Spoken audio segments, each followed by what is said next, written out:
নমস্কার, কেমন আছেন সবাই? মৌ অ্যান্ড শ্যামলী রান্নাঘরে একটি ব্লগে আপনাদের স্বাগত জানাই। আজকে আমি ব্রয়লার মুরগি রান্না করব। মাংসগুলো ভালো করে পরিষ্কার করে ধুয়ে নিয়েছি। 1 চামচ লবণ আর 1 চামচ হলুদ গুঁড়ো দিয়ে আমি মাংসগুলোকে মেখে নেব। লবণ হলুদ দিয়ে মাংসগুলোকে আমি মেখে নিয়েছি। কড়াই গরম হয়ে গেছে, এখন আমি এর মধ্যে তেল দিয়ে দিব।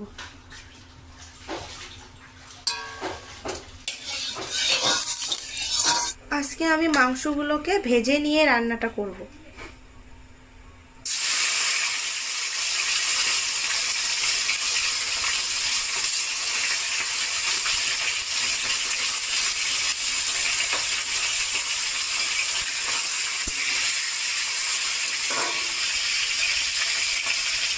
মাংস ভাজা হয়ে গেছে, এখন আমি নামিয়ে নেব।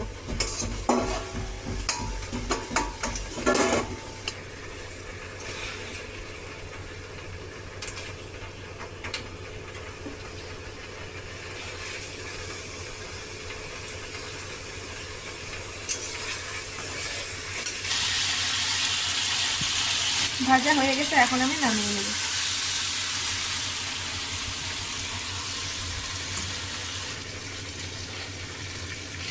এই তেলেই আমি আলুগুলো ভেজে নেব। সামান্য পরিমাণে লবণ, সামান্য হলুদ গুঁড়ো। আলুগুলো ভাজা হয়ে গেছে, এখন আমি আলুগুলোকে নামিয়ে নেব।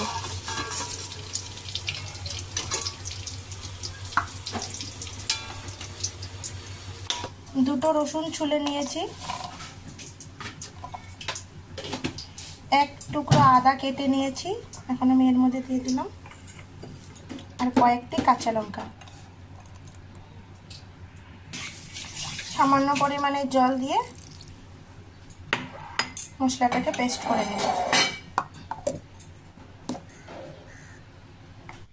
এই তেলে আর একটু তেল দিয়ে আমি রান্নাটা করব। ফোড়নের জন্য 2টো দারচিনি, 2টো এলাচ, 2টো লবঙ্গ আমি দিয়ে দিলাম, আর 2টো তেজপাতা।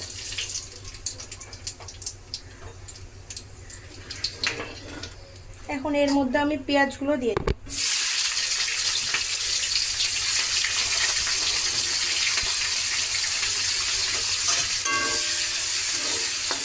পেঁয়াজগুলো আমি লাল লাল করে ভেজে নিয়েছি।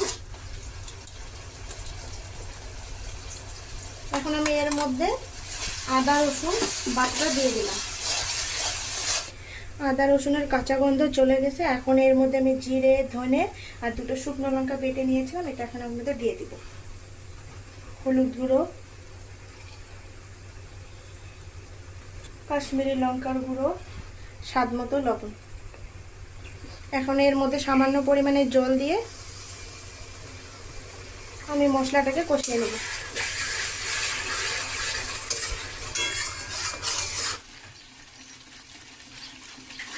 মশলাগুলো ভালো করে কষিয়ে নিয়েছি, এখন এর মধ্যে আমি 2টো রসুন দিয়ে দেব।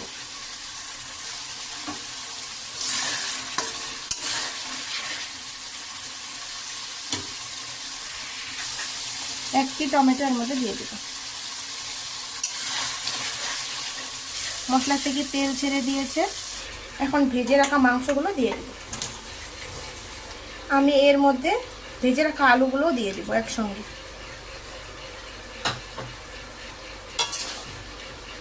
মশলার সঙ্গে মাংসগুলোকে ভালো করে নেড়ে নিয়েছি।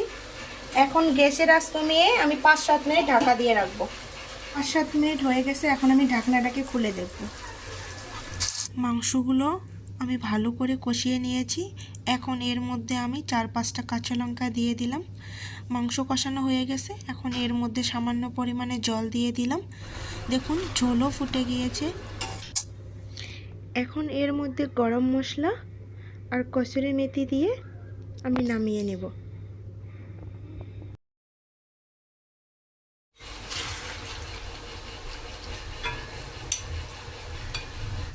ভিডিওটা যদি ভালো লাগে অবশ্যই আমার চ্যানেলটাকে সাবস্ক্রাইব করে দিবেন, আর লাইক কমেন্ট শেয়ার করতে একদমই ভুলবেন না।